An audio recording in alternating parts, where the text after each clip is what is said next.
आज गुरु भैया दीदी लोग आज एक शिव गुरु के कहानी सुनिए।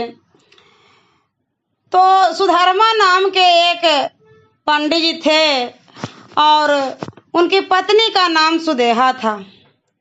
दोनों में बड़ी प्रेम रहता था। गुरु भाई गुरु दीदी लोग बहुत प्रेम, कोई कष्ट नहीं था उन लोग को, इतना सब कुछ था, लेकिन उनको एक संतान नहीं था। तब ज्योतिष गणना देखे पंडित जी तो उनको पता चला कि सुदेहा के गर्भ से संतान होवे नहीं कर सकती है। बेचारी सुदेहा संतान के बहुत इच्छुक थी। बेचारा पंडित जी क्या करे, अब तो भाई इनको संतान लिखले नहीं है तो क्या करे पंडित जी। तो सुदेहा कहती है कि सुनिए न पति देव जी, मेरी एगो छोटी बहन है, उनसे आप शादी कर लीजिए। लेकिन पंडित जी नहीं बात मानते हैं कि नहीं करेंगे। लेकिन पत्नी के जिद के आगे पंडित जी उनकर बहन से ब्याह कर लिए। घुसमा नाम था उनकर बहन के।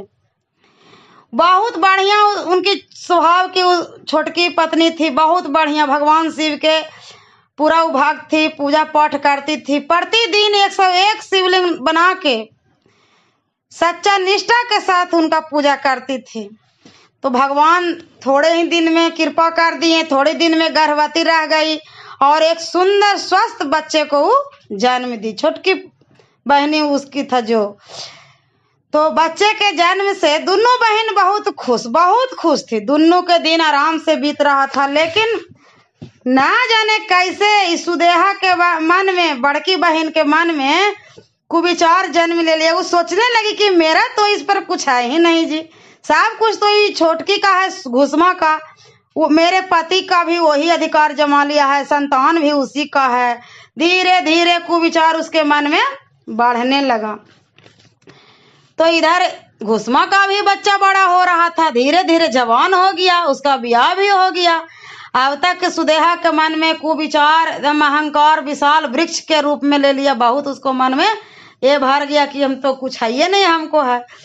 तो एक दिन घुसमा के बेटा जब सुतल था, रात में सोते समय उसको मार डाला और उसके सांप को ले जाके तालाब में फेंक दिया, जिसमें घुसमा प्रतिदिन शिवलिंग को दहाना फेंकती थी। मैंने कहने का मतलब पूजा करके परवाह करती थी। सुबह होते ही सबको इस बात के पता चल गया, पूरा घर में कोहराम मचल है। अब सुदेहा माँ और उसकी पुत्र वधू दोनों सिर पीट के फूट फूट के रो रही है। बड़की मने पूरा रो रही है, लेकिन छोटकी जो घुसमा है नित्य की भांति भगवान शिव की आराधना में एकदम लीन है, जैसे कुछ हुआ ही नहीं।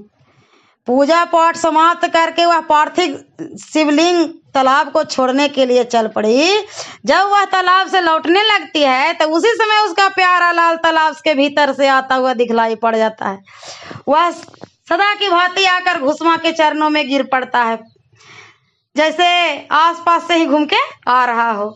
इसी समय भगवान शिव वहां प्रकट होकर घुसमा से वर मांगने के लिए कहते हैं कि वह सुदेहा के घिनौनी करतूत से अत्यंत क्रोधित हैं।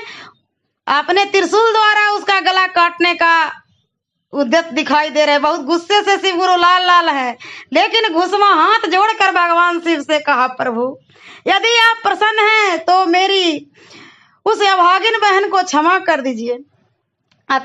उसने अत्यंत जघन्य पाप किया है, किंतु आपकी दया से मेरा पुत्र मुझे वापस मिल गया। आप उसे क्षमा कर दीजिए प्रभु, क्षमा कर दीजिए। सोचिए छोटी बहन कितनी दयालु थी, हैं? क्षमा करवा के छोड़ी, शिव गुरु को मना के छोड़ी। अंत में शिव गुरु आशीर्वाद दे करके माँ बेटा को आशीर्वाद दे करके कैलाश पर्वत को लौट गए। हर हर महादेव।